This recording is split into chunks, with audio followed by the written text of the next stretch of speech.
Fun fact about Antonio T. Smith Jr. Did you know that he has over 30,000 books in his library? Yes, 30,000 books in his library. He reads 800 pages a day. That's about up to 2 to 3 books a day. Wow. So when you wonder where he gets all of this information from, ladies and gentlemen, 30,000 books. 30,000. How many books do you have in your library?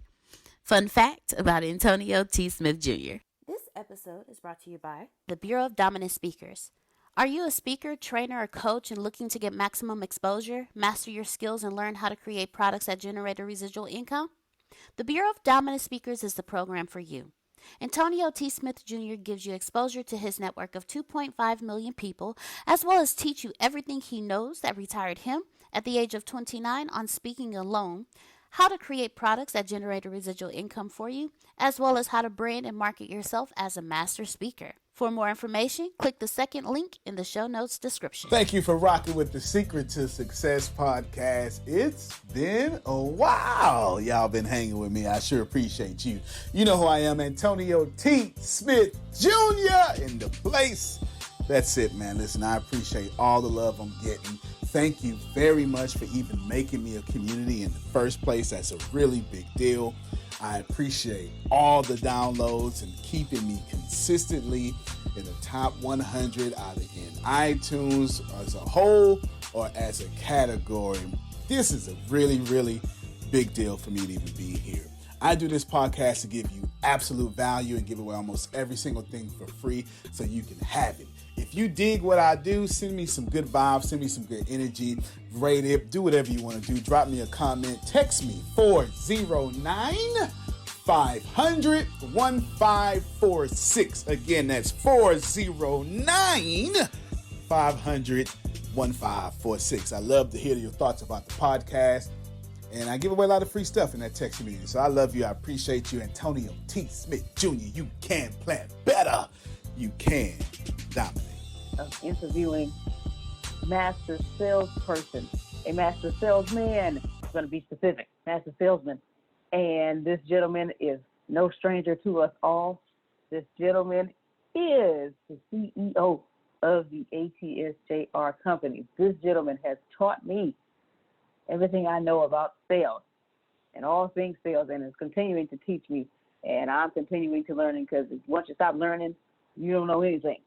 So, ladies and gentlemen, I have the privilege and the honor of interviewing today Mr. Antonio T. Smith Jr. Woo, woo. Just want to clap. All right. All right. Yes, yes, yes. Now, we are just going to get started and go for what we know. First off, I will say good morning, sir. How are you? I'm swell. Thank you very much. All right. Well, here we go. Just going to jump right in like we always do. Mr. Smith, how did you become a master salesman? Okay, do I get to, how you want me to answer these questions? You want me to, what's your agenda here? You want me to answer them, or you want me to Antonio Smith answer them? You always know it's the latter. I want you to be you so that you can teach us. All right, gotcha. I was broke as hell. All right, that's the real answer. I don't know. There is no other answer.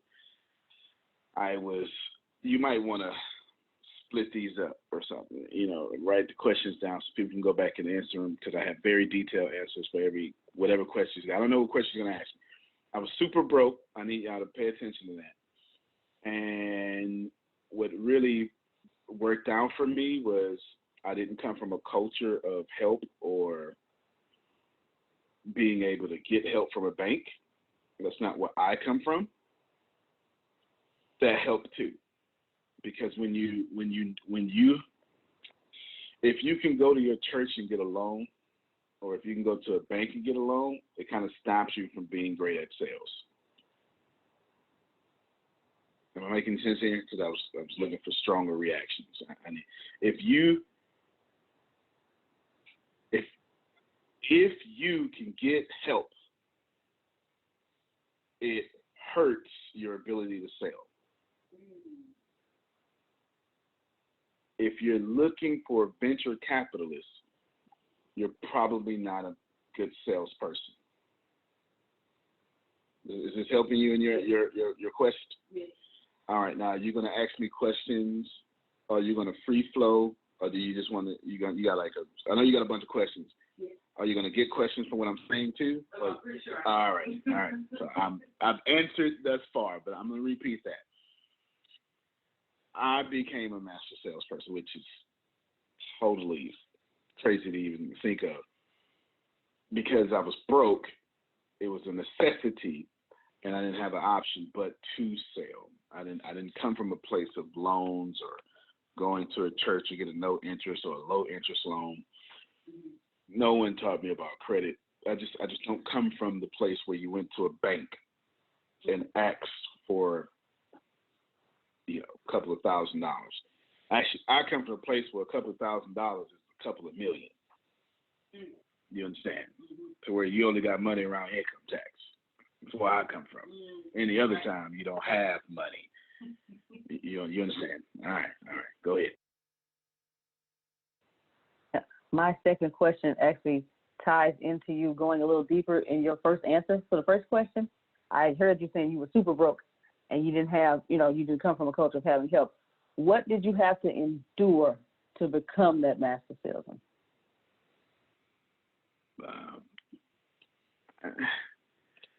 Not much.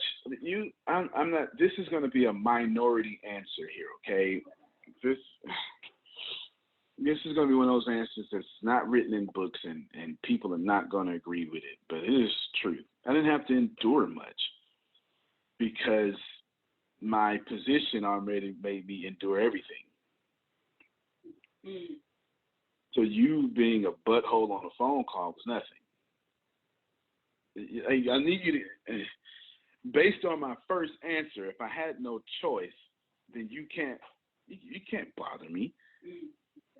So, if I had to teach y'all, which I do teach ourselves, I would say, all right, you got rejected, so take a 5-minute break, and you'd be like, oh, I had to endure that. No, the hell you didn't. You didn't have to endure that. That's not a big deal. It's not a big deal that someone was rude to you over the phone. It's only a big deal that someone was rude to you over the phone because you got comfort. You have backup plans. You have the ability to get loans. You have a mortgage. You have food in the refrigerator. If you didn't have these things, someone being rude to you over the phone is nothing. So I didn't have to endure anything to be a great master salesperson or whatever you want to call me. I mean, no, nothing was endured. My situation was already the problem. Do you understand what I'm saying? That's what I endured. Once I started selling, it was nothing. People don't bother you when you're broke. I can't stress this enough.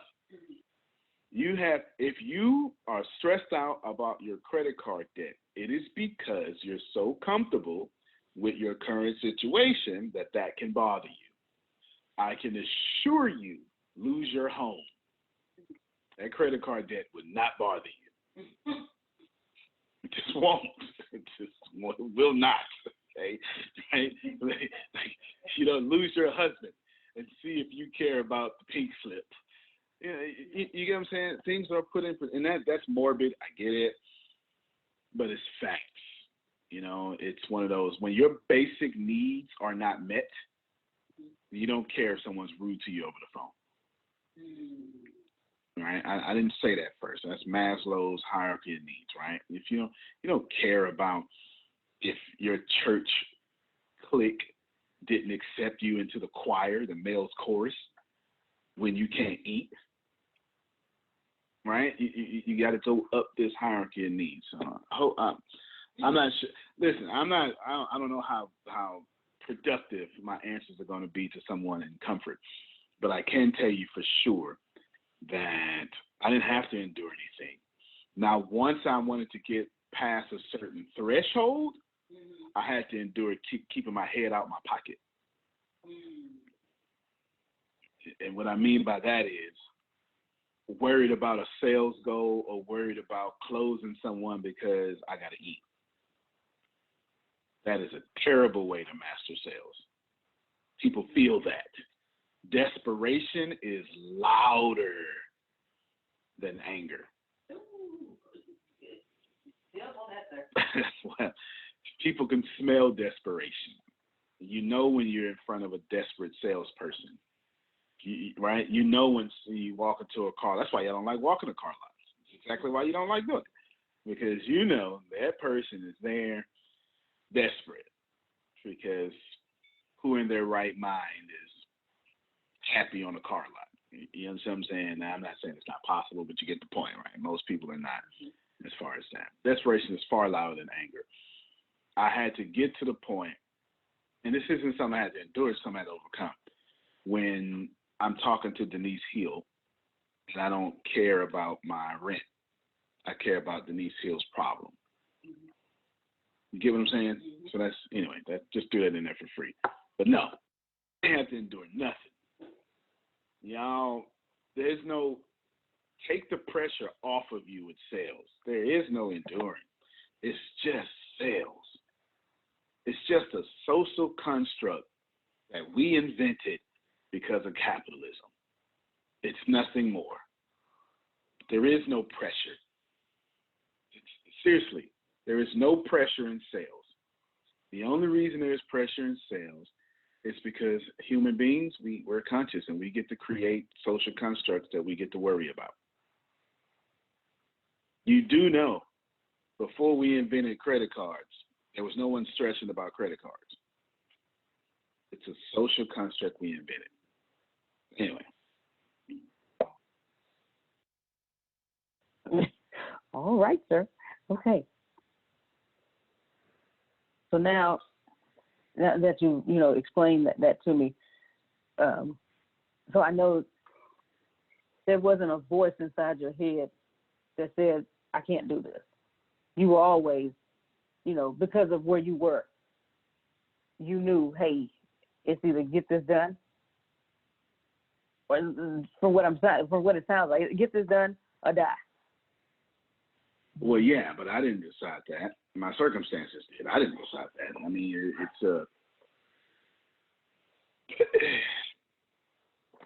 all right, I'm going to answer your question. I'm going to make it applicable to everyone listening. No, I didn't decide to be. It's not even confidence. People give me credit for that. That's not confidence. It was deliver or die. It's not something I put myself in, right? That's you know what I'm saying? Like I can't take credit for being great. I was hungry. You understand what I'm saying, Jerome? Like I can't. You know what I'm saying? I can't take credit for this. It's cool. It sounds good in books. Pam Norris. Hollywood. Hit me up, write my story. But I can't take credit for being hungry and trying to eat.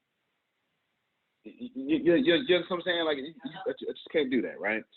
But, so let me make it applicable to y'all. So the question or the answer is, nah, I didn't put no confidence in me. I didn't do that. Freaking hungry. I had to eat. Y'all, I need you to make it applicable to you. Sun Tzu says, you understand? That if you take away the warrior's ability to live, they will fight harder than anybody else. This is an art of war. It is classic. That's been around before we've been around. Okay? When you cut off soldiers and leave them no choice, no retreat, no anything, they dominate. They fight harder than soldiers with the baby pictures because they got to go back home. When you tell those soldiers you can't get home, then you dominate. How many of you, and I mean this as nicely as possible, treat your business like that? Because I treat mine like that every day. Every day. Every day. It's if I don't get this done, we're dead. Every day. I don't have a backup plan. The reason why the ATS company keeps working, I ain't got no backup plan. Do you understand what I'm saying? Like, I don't have I'm gonna just go be a motivational speaker, or you know what I'm saying? Like, Or I'm a father. No, I ain't got nothing else. Ain't got nothing else. This is all I got. This is all I got, Jerome. I ain't got nothing else. This gonna work because I'm either too hungry to fail, too arrogant to fail. Like whatever it is, count on it because I ain't failing. Do you understand what I'm saying? Alicia in chat says she's starting to, and that's good.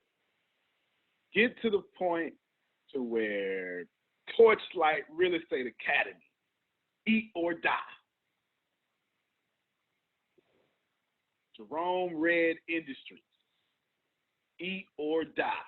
You understand what I'm saying? It just is what it is. Again, it's not my attempt to be so morbid, but kind of way too comfortable. Comfort is killing you. It is. The comfort is killing you. There's no pressures and sales. There's no, you don't need no prayer to do this. Will you eat today? Everybody ask yourself this question. Will I eat today if I don't do my business? If the answer is yes, then you're not working harder than me.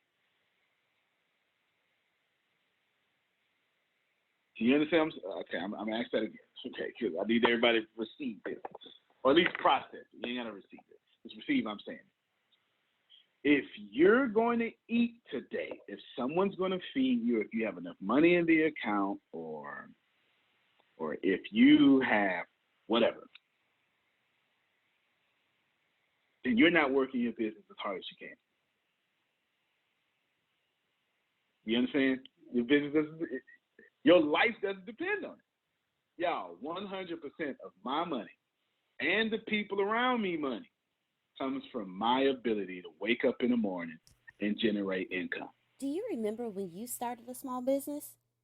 It was no small feat. It took a lot of late nights, early mornings, and the occasional all-nighter. Bottom line, you've been insanely busy ever since. So why not make things a little easier? Well, our friends at FreshBooks have the solution. FreshBooks invoicing and accounting software is designed specifically for small business owners. It's simple, intuitive, and keeps you way more organized than a dusty shoebox filled with crumpled receipts. Create and send professional looking invoices in 30 seconds and then get them paid 2 times faster with automated online payments. File expenses even quicker and keep them perfectly organized for tax time. And the best part? FreshBook grows alongside your business, so you'll always have the tools you need when you need them without ever having to learn the ins and outs of accounting. Join the 24 million people who've used FreshBooks. Try it free for 30 days, no catch, and no credit card required. Go to freshbooks.com/B2B and enter B2B to A to Z in the How Did You Hear About Us section to get started. I have no food stamps, right? I get no tax returns. I haven't got a tax return, like money back, since my oldest son has been alive. Since my oldest son has been alive, I've made too much money to get money back. My oldest son is 11. It's been 11 years since I made too much untaxed dollars to get back a return. So January is never, February, y'all income tax, I ain't never. Let me tell you something. Let me tell you something. This is honest to God truth. Okay, I'm gonna say this because the IRS knows this, so I can't get in trouble. I have never in 11 years claimed any of my kids on income tax. I can't. You ain't getting nothing back for that. You get it? So I don't have nothing. All I have is get up. One of these gazelles got to die.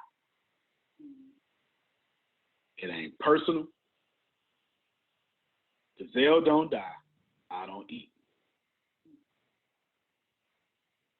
I don't have no employer. Ain't no boss.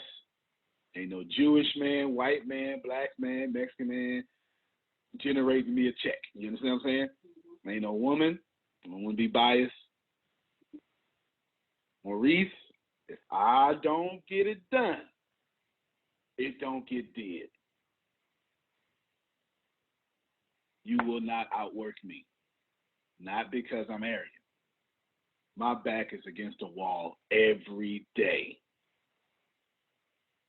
You cannot outwork a man that has to work to eat. Or a woman. Right? You can't.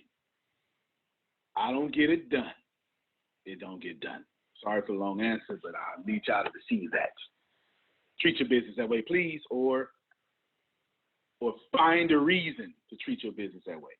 So maybe you got all the creature comforts, but you know what? You've been married 20 years. That's enough to put your back against the wall. I will not let my wife go another decade in this situation. I just said something. Go ahead before I go too far. No, because I don't know how you do it, but you read my head. You already know what I'm going to ask, because I was going to ask you to go and say, for those of us who do have the creature comforts, because you say treat your business like that, I was wanted you to give us some things that we can do to make sure that we treat our business like that. Sure, I can. I can give you two things that you can do. They both are terrible to say. Okay? You're going to die. End of story. There is no tomorrow. Someone's lied to you. Okay? There is no tomorrow. You're going to die. One day you're going to wake up and you have no idea that you're going to die. And you have no idea that that's not today.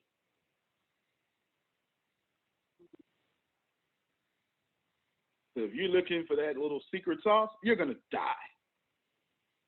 Period.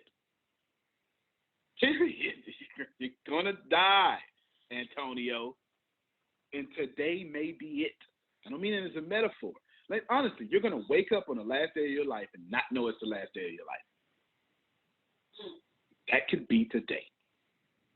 So if you're looking for motivation, death, it's the beautiful part of life. Because if you were going to live, now, I'm only talking to my real people, Pam Norris. Say for everybody, okay? Everybody can't handle what I'm about to say next, okay? If you were going to live to 1,000 years old, you wouldn't work for 999, right? Right? You would, come on, you wouldn't do it. You wouldn't do it. They say for everybody, Pam Norris. Say for everybody, right? Somebody's like, no, I'd do it. No, you wouldn't. That's why death is so, all these people want to live forever, at least in this consciousness, the way you understand it. It just doesn't work well. It's not living forever is not a motivator. Knowing that you're going to die is. It's the truth. And if that doesn't motivate you, that person you love so much, they're going to die. And do you want them to die knowing that you were average? I don't.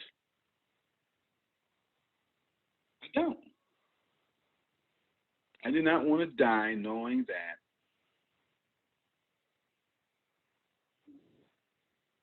some people I love, right? And I ain't that many, Pandora. I got like 2 of them, 2, 3, 4 of them, right?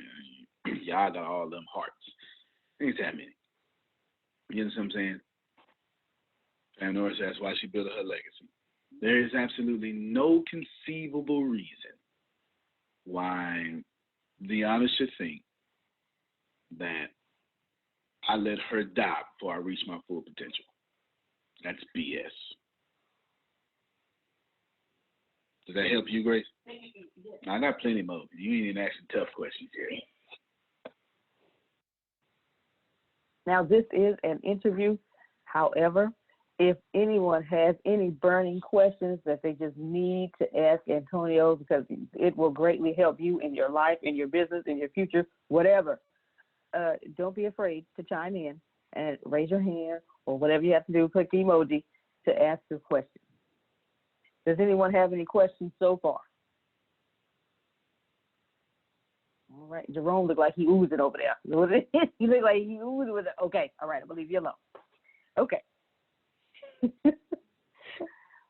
My next question. Thank you for Oh, inviting go me. ahead, sir.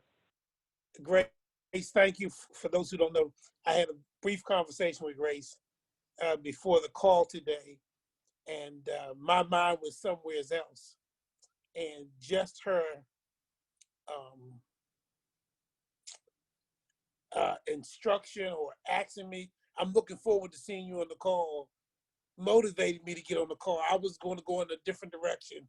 So I really want to thank her as a member of the ATS team. And sorry about Deanna, you know, Grace is the best. But I just want to say thank you, Grace, because I heard some things from Antonio that I needed to hear that I didn't plan on hearing. And I want to thank Mr. Antonio T. Smith because he's absolutely right. It's a vibe. It's either fight or die. And you're looking around for people and you're looking around for things. And like you say, he says you're comfortable. And guess what? You're going to die being comfortable. And by the time it's all said and done, wish you coulda, woulda, coulda. You don't have time for that, folks. You got to go out there and get it. And you got to, as Les Brown says, you got to stay hungry. And a lot of us aren't hungry enough. And that's what I need. I need to be more hungry. So thank you, guys. Appreciate it. All right. Well, thank you, sir.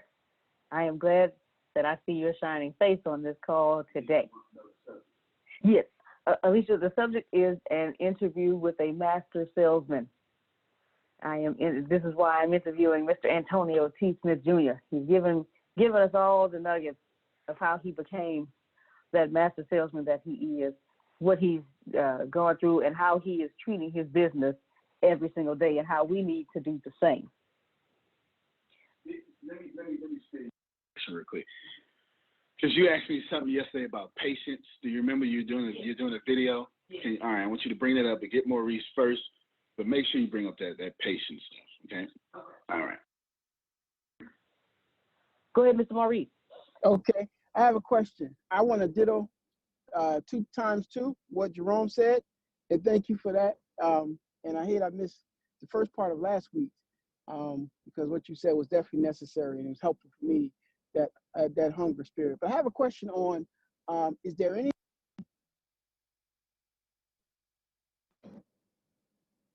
Can you hear me?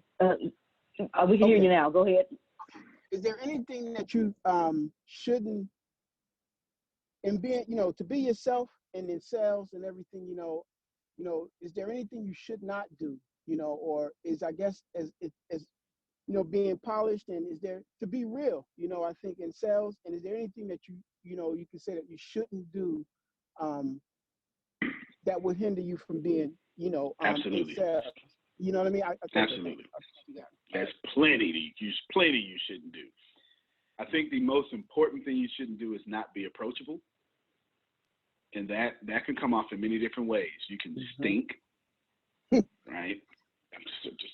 If it's an in-person sale, I'm just saying, right? Your body odor can do that for you. Grace was writing a video yesterday for one of the mini courses about cigarette smoke or something. Something she said, right? I said that'll do it. Let's see, but you should most certainly not be approachable. You also shouldn't offend your environment. Nice. I think most people don't know this about sales.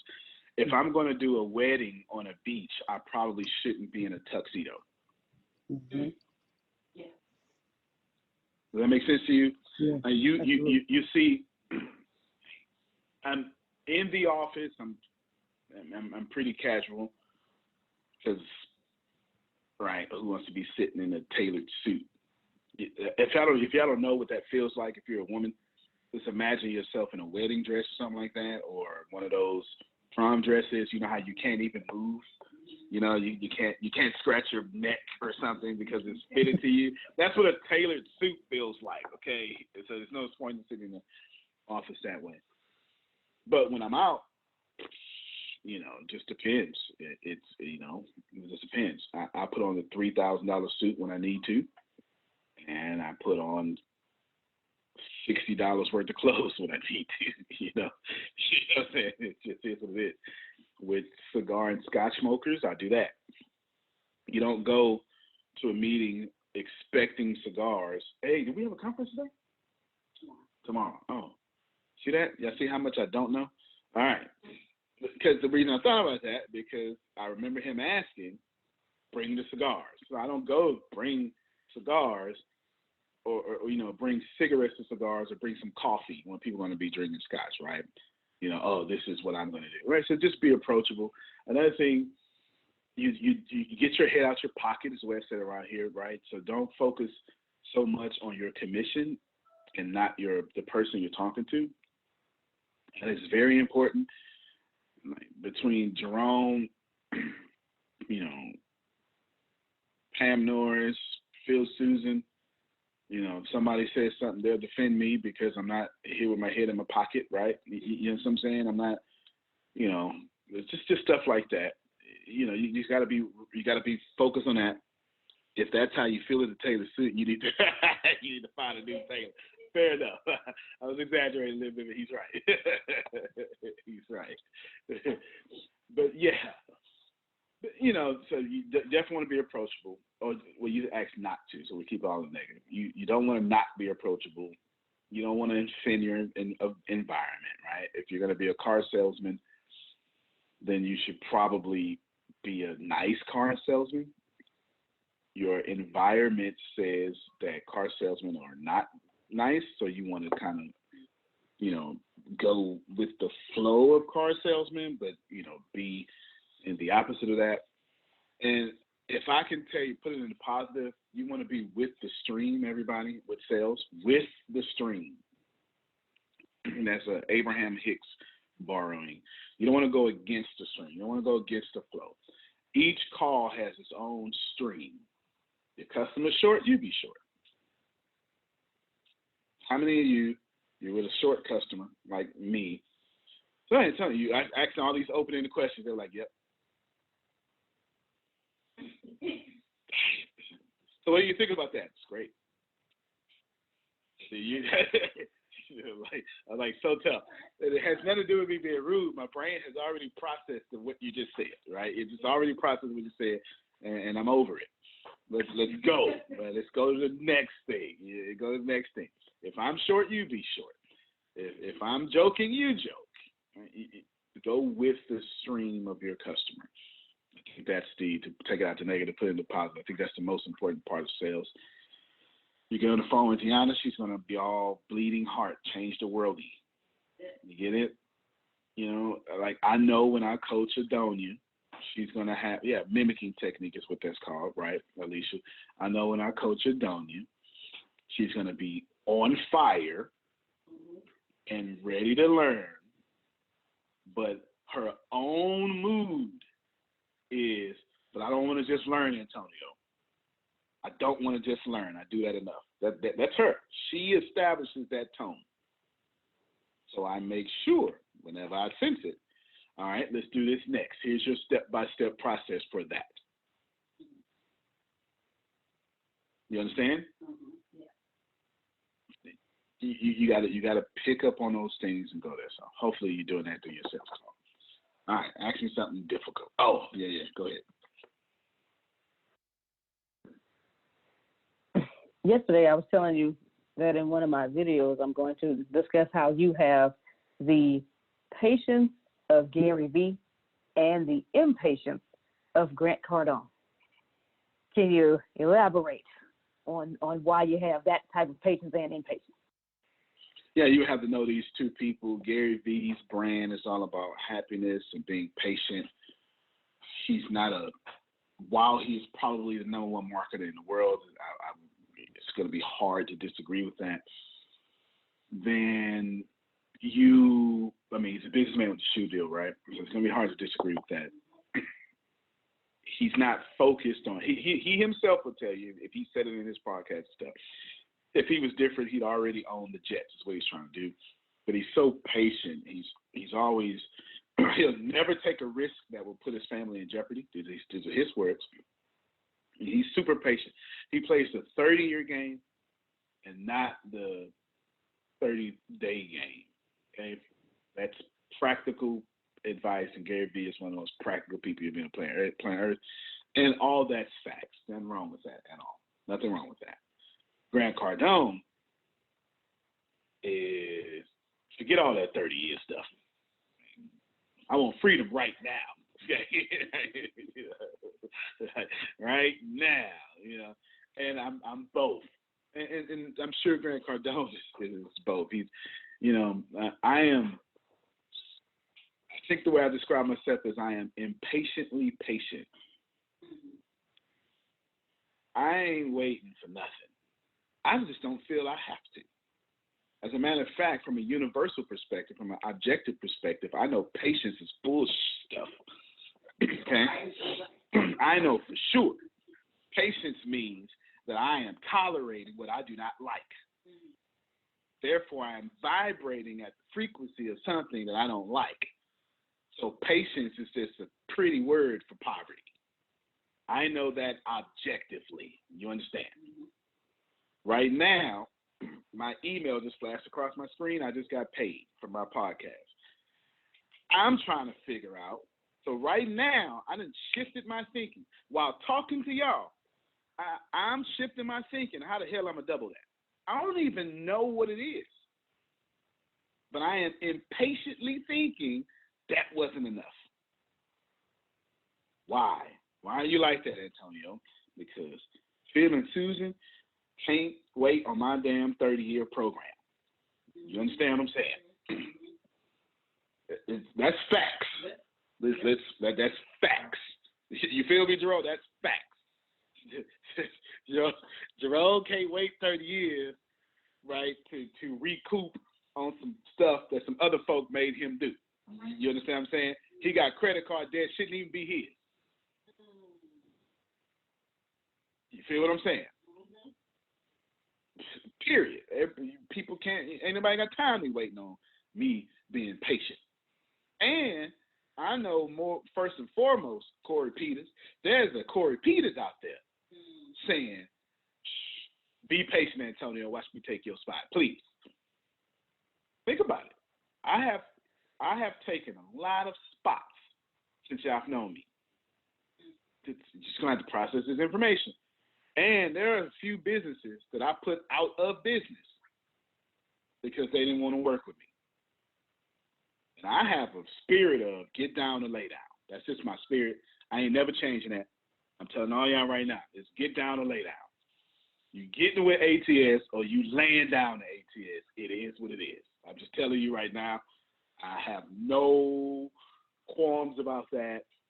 It just is what it is. We either working together or I'm putting you out of business. Just tell me what it is. That's just how I gotta eat. You know what I'm saying? You understand? I gotta eat. I got to eat. Patience is a bunch of crap. At the same time, from a wealthy perspective, I'm extremely patient. I'm in no rush. I'm not. It's going to happen because it's going to happen because I said it's going to happen, and ain't nobody going to stop me from making it happen. I'm okay with that. I keep my fight out of God's battle. You understand? I don't let. Yeah, because so you have a. So universe is kind of split in two, y'all. You have the great binary of things and the great trinary of things. Binarily is what you can control. Man, woman, up, down, left, right, A, B, select, start. Sorry. You got to be a kid like me. You know, I remember Superculture. But, you know, Android, iPhone, anything that's either or, which is a bunch of crap in itself, it's your battle. But the great trinary of things is not necessarily your battle. What you have is a part in that battle, but nothing else. So that would be, if you're Christian, right, Father, Son, Holy Spirit, to give you that kind of idea. See how it's not binary? Subconscious, superconscious, conscious, mind, body, soul. You have a battle in the mind, in the body, right, and kind of partly so. What I'm saying is, what Yolanda Adams said, the battle is not yours. So when it comes to stuff I can't control, I ain't got nothing to do with that. I'm very patient on that. I'm going to be a billionaire, period, point blank. I can't control when. Ain't got nothing to do with me. When ain't got nothing to do with me. You understand? What I can control is every day. I'm saying right now is the day. That I can't control. The when will catch up. But every day I'm saying I am a billionaire, I'm becoming a billionaire, right? And the day I become it is the day it'll show up. It's already on the way. I can't fight that battle. You understand? I've got how many more sales? I don't know. I've got like, anyway, we're knocking at creating massive salaries. It's getting chunked down. It really is. It's fantastic what we're doing. I can't control when, nor am I going to let Jerome pressure me into when. What I can do is in the now, make sure I'm doing my right by Jerome, right? That's what I can control. You get it? I can make the blow softer, if so to speak, or I can make the cross lighter. You get it? But I can't control you or your reaction to me. I can control your desire to react to me incorrectly or from a negative perspective. It wouldn't be incorrect. You're only going to act what I pour into you. I just got to make sure what I pour into you works. Same thing with sales, man. I mean, it's facts. I can't control if the customer is going to buy from me, if the customer can't afford to buy at that moment. What I can control is that when you say no, you're saying no to your dreams, not to me. That I can't control. You understand? You're not going to say no to me because I'm going to lay it out. Well, this is about you. So when you got to go get the money, you're not going to get the money for me. You're going to get the money for you. You understand? Yeah. My part in that battle is make sure you get value every month to where you pay again. I don't do that. You don't pay. I deserve for you not to pay. You understand? That means if you pay $5,000 a month, then I got to make sure you get $50,000 a month in value. I control that. Whether you can afford the $5,000 next time, that ain't got nothing to do with me. That's what I mean by that, Grace. God got His part, man. I'm doing my part. My part. In fact, let me say that one more time, just a little bit more simple. I want everybody to hear me. Everything in this world is just physics or energy. Everything. Jerome has a responsibility in every situation to recognize opposing forces and the four forces, okay? There are forces with him, forces opposing him. It has to be there. It's the great binary of things, okay? I can't want to be a billionaire. The opposite, which is you ain't going to be one, doesn't exist. That's how my plan gets better. Everybody follow that? All right. I can't create salaries if no salaries don't exist, because then I won't even have the desire to create them. Get it? All right. Ice Buddy needs a few dollars. Okay? Like 3 or 4 of them, just $3, $4, you know what I'm saying? But the opposite has to show up first, or no one has the drive or plan to get there. So what I'm saying is Jerome has a moral responsibility that in every situation he does more than enough for people to fight for him and more than enough for people not to fight against him.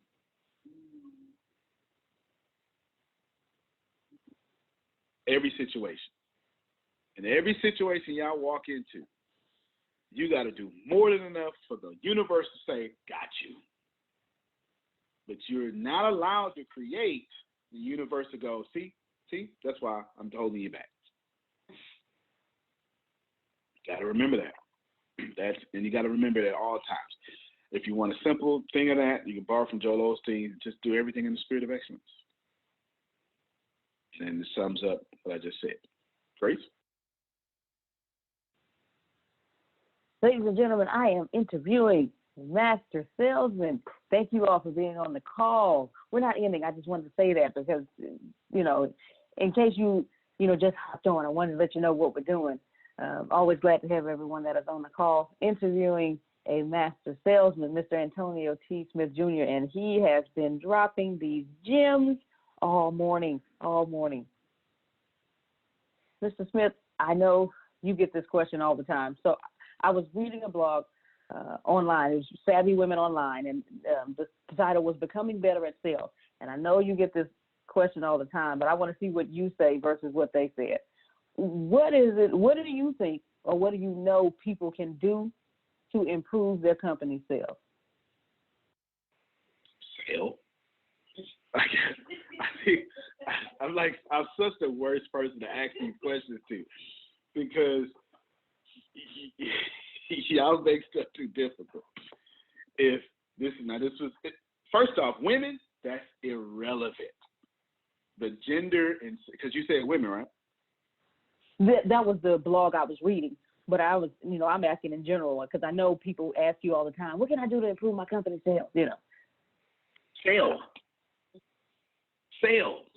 What can you do to improve your company's sales? Sales. Stop hiding behind marketing. People who are afraid of sales market all day.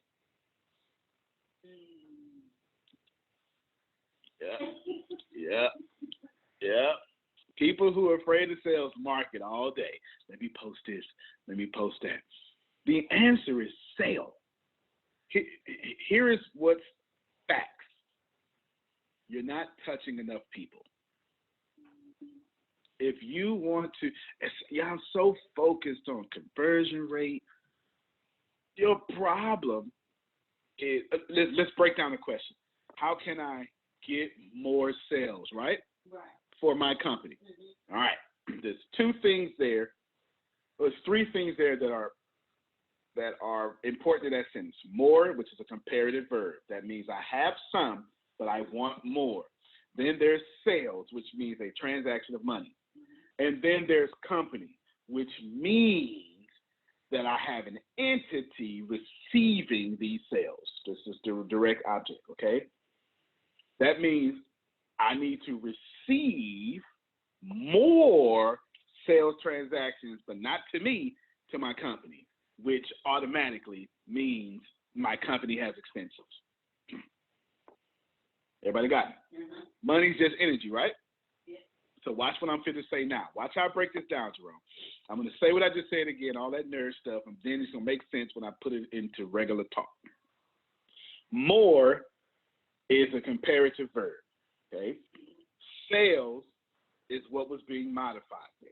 Well, it's what we're asking, because the company is what's being modified. What we're asking is sales.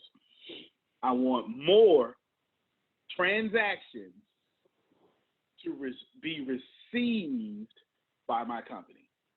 Everybody got it? Mm-hmm. The company's receiving what? More what? Transactions. Energy. And how are you going to get massive sales without massive energy? In its simplicity, borrow from Grant Cardone, just do 10 times more. That's what we had to do. Listen, the people around me, depending upon me or trusting me to do something, prayer ain't gonna fix that. Man, my prayer life is not gonna fix salaries. Do you understand what I'm saying? Nor is my intelligence. Ain't nothing fixing salaries but more energy. Do you understand? Because it's in the sentence. You can't get more money without more energy. And you can't know that money is energy and then do less but to get more energy. It's impossible. You know it in your sentence because you're the one who structured the sentence. More, how can I get more energy for more sales transactions for the company taking more? More, and you're doing less. No, sell. If you want to increase numbers of money in your company, sell. If you want to pay off your house, sell. Credit cards, sell. Salary, sell.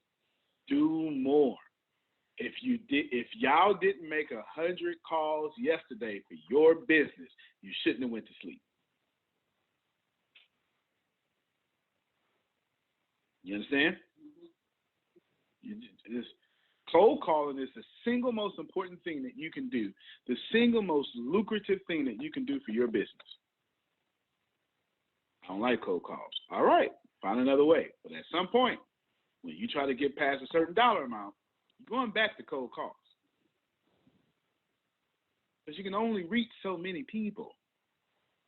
And you can only pay to reach so many people. But as far as in your cold market, there's a whole lot more of your customers out there than in your email list. Sell is the answer to that question. Sell. And when you don't know what to do, sell. And when you sit at your computer, you say, where do I start? Sell. I'm like the worst comfort mentor ever. Because I'm not letting you say that. It's not in me. It's not in me. It's just not fair. I'm not that guy. Sell. You need money? Sell. Stop asking venture capitalists. Sell. There's no way in hell that I would invest or help Ice Buddy if I didn't know she had her own money in it. It just wouldn't happen. I know that she's willing to die for Ice Buddy. Do you understand?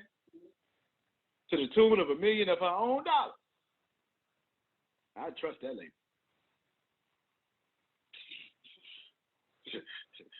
I can trust human consultants. They've been in business 32 years, 5 presidents, 12 recessions.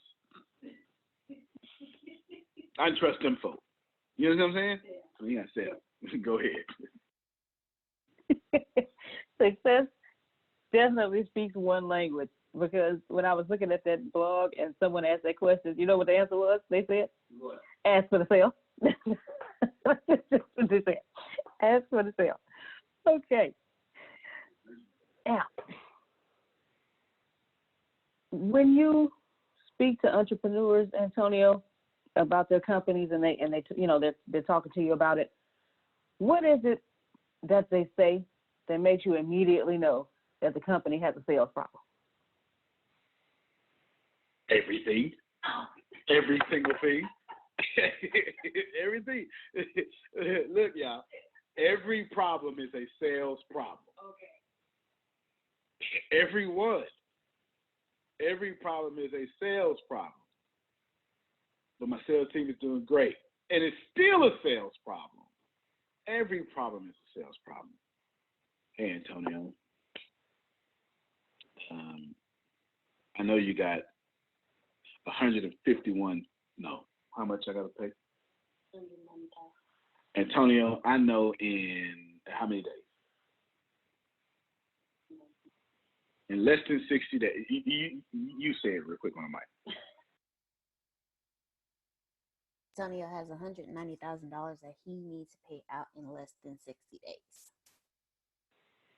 In less than 60 days, I got to pay out $190,000 just to keep ATS alive, so to speak. It won't die, but I got some stuff I've done. infrastructure, blah blah blah. Just greatness. So it just be if I get it done, billionaire's automatic. It just is what it is. That's the sales problem. Okay? Oh no, man. That's not a sales problem because you can. I get it. You ain't created salaries yet. No, it's a damn sales problem. You understand? Because get more sales ain't got that problem. Y'all don't have to hear that, man. Don't, you know what I'm saying? So what? It's $190,000. Go get it. You understand? But it's 60 days. So, and I don't get to use the excuse, oh, well, you know what? It's $190,000 and you got foreclosed on your house because, no, sales. Come on, y'all got to eat that. You got to eat that, right? Everything is a sales problem. The answer to your question, Grace, is everything. If there's a problem in the business, it's a sales problem. I'm going to push that further. If it's not a money problem, it's a sales problem. Because the CEO or the leader or the manager didn't sell themselves to the employee that has a disgruntled problem. Or the disgruntled employee or the employee getting ready to get fired didn't sell themselves as valuable to the company. Every single thing is a sales problem. If you don't like your pastor does not sell him or herself as the leader of your soul the way you want it. You understand what I'm saying? Sales. Every bit of it. Everything's a sales problem. Everything. Not because capitalism exists, because when you walked out the caves, you had to sell. Just had a different form. It was barter and trade, but you still had to sell. You still had to sell. When you were born into this earth, it's the only time you didn't have to sell. The moment that umbilical cord got cut, you had to sell. I am not lying. I'm not making this up. When you was in the womb, as long as the umbilical cord was attached, you got to live off your mama. But the moment it was cut, you had to cry and say, feed me. You've been selling since before you knew the word existed. A baby has to cry so mama can come over home, get some attention. That's sales. You couldn't eat without selling yourself. Something wrong. I'm screaming off the top of my head. Get your butt over here. You understand? I think you got time. That makes sense, doesn't it? I think you got time for one more too, but I don't know. Okay. Ladies and gentlemen, we have time for one more question. I wanted to see if there's anyone out on the call, over the phone or on the laptop, wherever you are, if you had a question for Antonio. If you do, just wave your hand, chime in, come on in. Let him know. Let him know. Anybody have a question about anything? Go ahead, Mr. Donia. Good morning. Good morning. Well, mine is a statement attached to a question, but I actually think he just answered it's my whole issue. And it's a huge epiphany because I have a propensity to say, I hate sales. And what I hate are the hardcore salespeople. But my question, my light bulb moment right now is everything's a sale. So that means from the moment I wake up, my presentation, my clothes, my words, my language, everything is a sale. So he just gave me $1 million coaching in about 30 minutes. But here is the question. There's still, I believe, something that I could do to improve. And my question would be, say, how do you, or give me one or two additional tips on what makes a good salesperson? I believe you have to be able to listen and ask questions. I get that part, but and presentation and what have you. But I'm still thinking there's something else I should be knowing. Tell me. Yeah, sure there is. That you can share with me that will improve, because I just had a light bulb moment, and I'm excited, and I'm gonna have me a really good day today because of it. But Good stuff. Yeah, the answer to Adonia's question is actually very simple. Now remember, I'm practical, okay? I'm extremely practical. I can give you all the answers on sales and still miss them because it's like 1,000 sales books. Here's your extremely practical answer. Sales is a skill. Skills require discipline. Discipline require habits. Habits require learning new actions. Sales, write this down in the chat, is a discipline. Disciplines, in order, sale is a discipline. How do you get a discipline? You get skills. How do you get skills? You get habits. How do you get habits? You learn new actions. It's that simple. Here's what that means in plain English for Adonia. If you want to get better at sales, you got to go back to the fundamental part, and it's learn new actions. That's why I put that in the chat. Now, what those actions are, they're subjective. Some of them going to work for you, Adonia. Some of them are not. You know what I'm saying? But what will work 100% of the time is Adonia needs to put the new actions on the way Adonia wants to sell. Now, how do I learn new actions? I learn that Antonio, how did you figure this out? I didn't. I just understand universal law. Which universal law am I using right now? Cause and effect. What does that mean? Adonia asks, what are the effects that I can use? And I traced it back to what would be the cause at its most fundamental means basic. Okay? She asked for an effect. I traced it back to the seed. She asked for the harvest. I put it back to the seed. That's not me being smart. That's just me being able to steal my mind enough to know. Go back to the seed.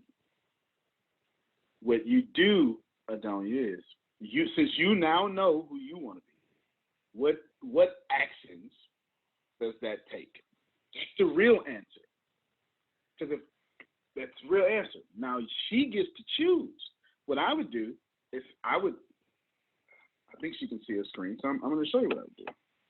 This is what I would do. What I would do if I was Adonia is, let's see, I think this will work.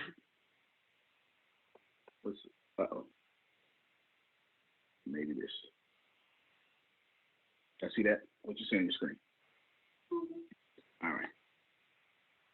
This is what I would do. If I was Adonia, I come right in here, empathetic sales approach. And I would take this whole Google search and start right here and start learning new techniques. That's what I would do. Copy and paste this and send it to Adonia. Honest to God, what I would do. She doesn't have the habits. It ain't got nothing to do with her having discipline. What she wants is the habits that she wants to be great in herself. Go learn how to be an empathetic salesperson. That's what I would do. Did that help you, Adonia? I hope I didn't talk round it about. Absolutely. You amaze me. And yeah, I'm real good because I get to do me and still sell. And that makes sense to me because I didn't think that was possible. Wow. That was a powerful statement. Didn't think that was possible. That was powerful. Maurice, go ahead. Okay, so I wanted to say thank you as well because it just what I get from it is remind me to always go back to the basics, and there's nothing wrong with going back to the basics of principles of sales, when it's necessary. It's not like you're losing something. For me, it's like, I'm just saying that to go back to the basics of sales and the repetition of it, and then as I thought about it, sometimes maybe the fear of rejection or whatever it is that gets in the way of that stopping and, stopping me from wanting to sell.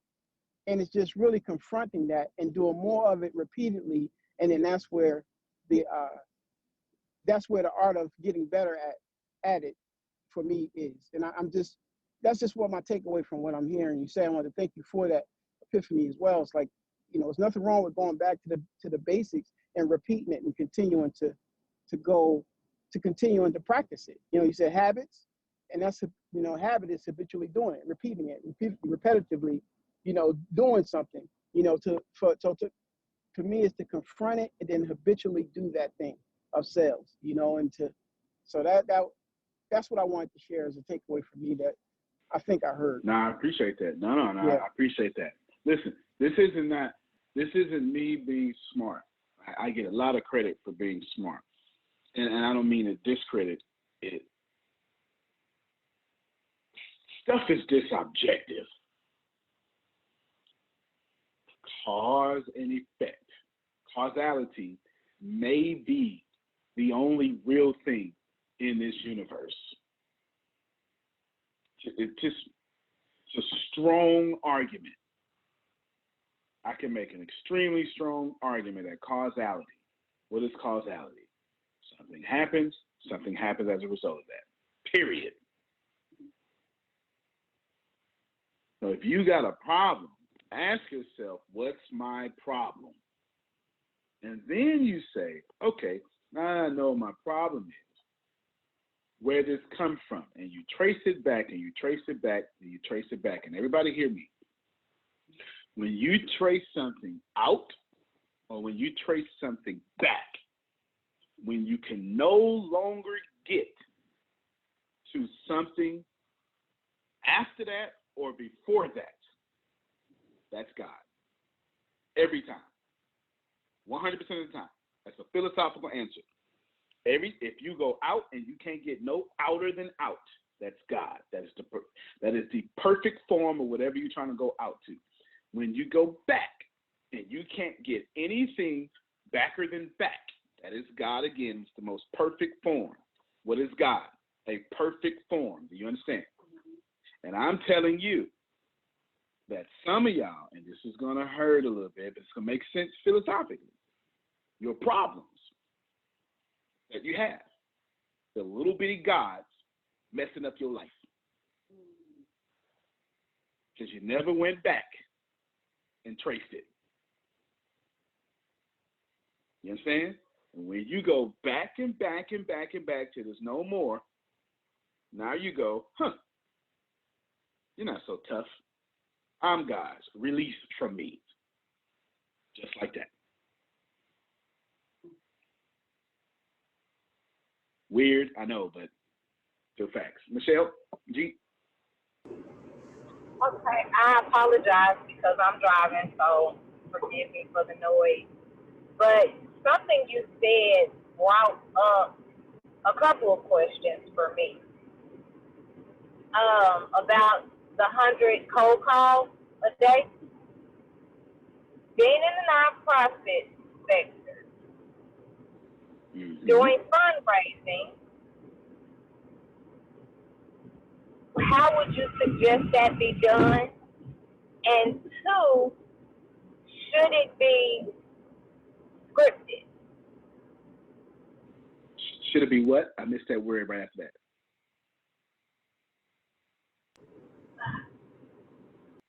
You said, should it be scripted? something? Scripted. Twisted? What's he saying? Scripted. Scripted. Oh, okay. Got you. All right. Got you. Okay. Good. So the answer to the scripted question is yes and no, right? You can do both. You're probably going to always get better better results from scripted things because you're following a routine that is not. It's better words than that. Let me back up. When you script something in alignment with the laws of success, now I feel very comfortable. Okay? So whatever is success in your script, if it's in alignment with that, you're going to have predictable results. That's why you're going to have better results when something is scripted, because it's predictable, because it's in alignment with success. When you're unscripted, you're all over the place, so you can't have predictable results, so you can't get a good read on what you need to fix or not. That's the answer there. Okay, everybody okay with that? Mm-hmm. But your script needs to be in alignment with success. Everybody got me? Mm-hmm. All right. With the laws of success according to your category or something. That's why I wanted to fix that answer. Now, the first part is more powerful. I'll give you an idea and then take my idea and run. One, I want you to run with the idea. Two, I want you to see how far you can stretch this idea into different things until it no longer works. I'm saying two things.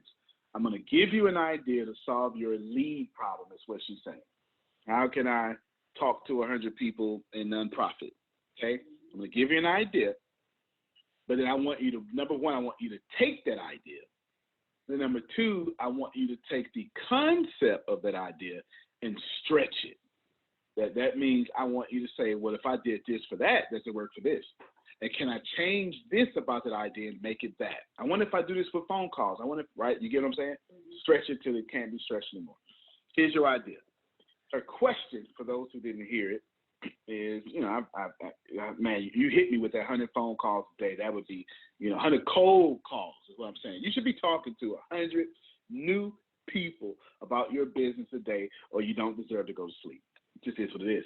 You shouldn't. If you went to sleep broke, you shouldn't have went to sleep. Just right. I'm the wrong mentor to tell you something the opposite than that. Now, here's an idea, Michelle. Do a fundraiser. Do a, what you call those things? When you raffle ticket fundraiser. On the raffle ticket, it needs to have name, number, email, and zip code. I'm adding in zip code for a reason. In your case. Not in all cases, but your case. I don't need the address. I just need the zip code. Because you want to know where you're hot at. Is your product, is your raffles, is your brand, is your reach hot in upper scale zip codes? By hot, I mean, hot market traction. Or lower income zip codes. You get it? I work at nonprofits too, private fundraisers, not foundation or government money. Love to connect with impact and success stories rather than data. There you go. Yeah, she's absolutely right. And that's something I wouldn't have brought up. Stories work for all donations, not just nonprofits. Actually, all sales stories works, but more so in the nonprofit sector because nonprofits are typically aligned behind a cause, some ethos, and your cause needs to match my moral values. You get it? My core values need to match your cause, and then I'll freely give. And you need to have, and the best way to communicate that is a story. So Denise Hill is 1,000% correct. Get a raffle ticket. The reason I'm saying this is because it's very practical. Here's your practicality behind this, Michelle. You get a raffle ticket, you ain't even got to buy the product. You don't. I'm telling you, there's still no money. You get the raffle ticket, you ain't got to buy the product. Nah, you should, but you don't have to. You understand? If you're going to raffle off a TV that costs $99, then just raffle off 99 raffle tickets. Don't put a date on it until you get it. You know what I'm saying? They didn't use that $99 worth of raffle tickets to go product. Now you broke even. And now you go back out there and do some more raffle tickets. You take pictures of it next to it. You understand what I'm saying? I'm doing my very best to keep you in alignment with I ain't got too much money. I want to do this here. I made so much money off of liquor basket raffles, but you know what I'm saying? I'm not in, where I come from, a liquor basket raffle is hot. But that's where I come from, Adonia. I ain't putting that on everybody. I'm just saying. You do $100 basket, Hennessy, and you know, you already see where I'm coming from, you know, where my hood is at. That's going to get sold. You understand? Now, if I go where Adonia at, I need, you know, some red wine or some, you know, some bubbles. And yeah, I don't know what I need, but you get the point, though, all right? Now, champagne, bubble baths, all that stuff. It's a little different. It's Hennessy and stuff down here. You get it. But you can get you a raffle. But the point of the raffle is everybody gonna want whatever you raffle, and that's gonna give you name, number, email, and zip code, and there go your leads. And all you got to do is make an honest vow that you're gonna reach 100 people a day in your raffle. Unmute your mic, Michelle G, and let me know if that blesses you. It actually did, and when you said raffle, you were already in my head. So good stuff. I ate my psychic Wheaties today, and I got my in my head Wheaties in my system. That's it, right? Now stretch that though. Remember, I asked you to stretch it. If it works for that, how much can you stretch that?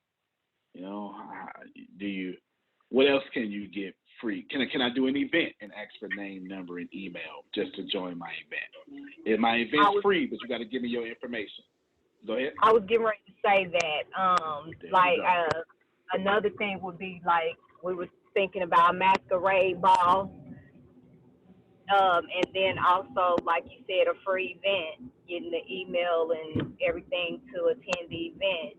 So that was something that I was already doing, was collecting email addresses to attend the event. But I never thought about doing that as far as the fundraising goes. So that stretches me that much more. Thank you. No doubt. Oh yeah, you're very welcome. Very welcome. I've done a lot of crazy things to get emails, from giving away free law of attraction to attaching myself to an event that I know was going to see 3,000 people a day. It was an event called Galveston Cajun Festival. I knew it was going to see 3,000 people a day for a 3-day weekend on Father's Day weekend. So that's Friday, Saturday, and Sunday. It was going to see about 3,000 people a day outside, and it was free to get in. But guess what you had to do, Adonia? Give me your name, number, and email.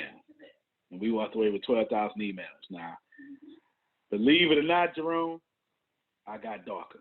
I know. Because in Texas, in June, I was out there saying, I don't need no sunscreen. I'm dark. I don't need no sunscreen. Let me tell you something, sir. I don't know how I got darker, okay? But I walked out there looking like Humvee tires. You understand what I'm saying? Dark and ashy. Super sunburn. I don't even know how that's possible, but that did happen. Good stuff. Any more, Grace? All right. Anyone else have any questions? I am done on my part, on my side. All right. Well, thank you, ladies and gentlemen, for attending our sales. And thank you, Mr. Antonio T. Smith Jr., for allowing me to interview you, to drop these gems on us this morning. Hey everybody, you may not know it, but you probably not subscribed to my videos. I appreciate you for even making me a community. Team ATS, we are here. There are 3 things that I am accomplishing and changing the world, or at least aiding to change the world. Here's thing number 1. Every single time that you watch one of these videos and every single time you subscribe, you help boost this community and help me give out a whole lot more information for free. Another thing that you're doing, and this is probably most important, you help me pay for salaries. Okay? Team ATS, the minimum wage for Team ATS, the people who work here, is $22 an hour. That's pretty cool, right? Every time that you subscribe, buy something from me, or now I'm going to ask you to go to my Patreon page and give a donation. That could be $1 a month, $3 a month, $5 a month, or if you like me, $25,000 a month. I appreciate you who's going to do that. 100% of every donation that comes through goes to salaries or video production, which is the second thing. You know, look, this is 4K content, right? All this stuff costs money. So instead of me taking money from people, what I'm doing is I am literally creating salaries and using this money for production and more salaries. I don't use the money for me. I am literally helping people, bringing people out of poverty. I specialize. I am so excited about group economics that I typically hire people with felonies or need a second chance, or someone, the daughter is 15 years old and they need insulin. I love those kind of people because they're hungry and they need an opportunity. So please go to Patreon. Okay, go over there right now. I'm not sure where my editing team is going to put it. It could be over here. Click one of these things. You know what I'm saying? Go over there and do a donation. Now, that's if you can. If you can't, don't worry about it. Just set me to see first, put on the notifications, click that alert bell if you're on YouTube, however you find me, and you'll be helping that way. But if you have $1 to spare, $5 to spare, $10 to spare, I promise you, you'll be aiding people in salaries. Let's stay together. Now, if you're on the same vibration with me, if you're trying to raise the higher consciousness of this world, if you believe, if you be faithful to the few, you'll become rulers over many. If you vibrate at that frequency, let's be faithful. Let's, give $1 or $2. Let's help somebody else so the universe can help us. I really appreciate you. Team ATS is in the building to stay. A third thing that I'm doing, because I promised you 3, is I've actually started my own Oprah Winfrey network, but ATS network. So expect to see a whole lot more content. Expect me to start paying content providers and content creators. Expect me to give people a platform where they can get paid for their videos. I really appreciate you. I'm so grateful for you. Let's make this community one of the most popular and one of the most paid communities so we can pay others. I give you my word. 100% of the money that's drawn from these videos goes to creating salaries or upgrading equipment. Antonio T. Smith Jr., you can plant better. You can dominate. I have felt so much in life. I've been so evil. I've done everything in life to mess it up. And I have completely messed this life up.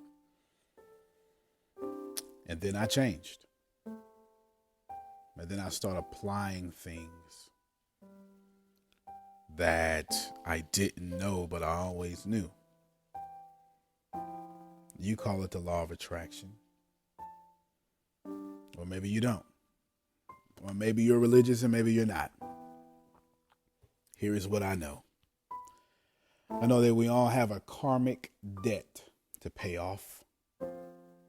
And I have either paid mine off or almost off. And now I dedicate my entire life to you.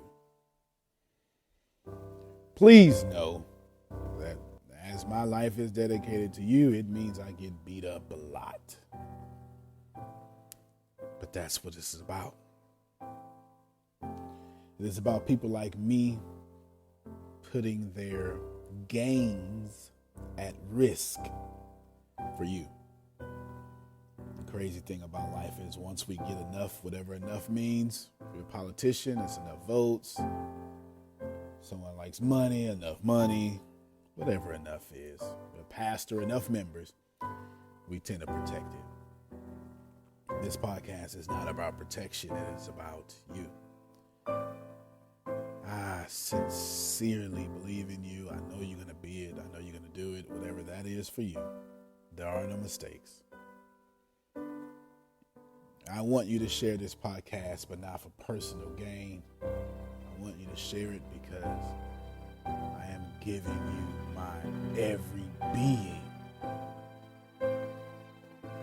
so you can turn around and do the same for others. I give away me, and then you give away you. I lower me so you can stand on my shoulders, and then you return the favor and you lower yourself so someone else will stand on your shoulders, and then voila. No one is lower than the other because we've all lowered ourselves. Finally, the music in this podcast that you're going to hear, I hope it gets stuck in your head. It's actually from my favorite movie, Cloud Atlas. It's a cover. It's not the original version, but it sounds just like it. Cloud Atlas is a great movie by the Wachowskis. My second favorite movie is The Matrix, but that has nothing to do with this right now. It is about repeating the same mistakes. And so I'm hoping subconsciously that as you repeat the same mistakes, Cloud Atlas is mostly about ascending from those mistakes. So I'm hoping the words, the music, the melody, everything helps you ascend to where you're supposed to be, which is where you've always agreed you wanted to be before you got here. I love you. This is The Secret to Success, Law of Attraction. I really, really know that this will be a blessing, a lifesaver to many people. Antonio T. Smith Jr., you can plan better. You can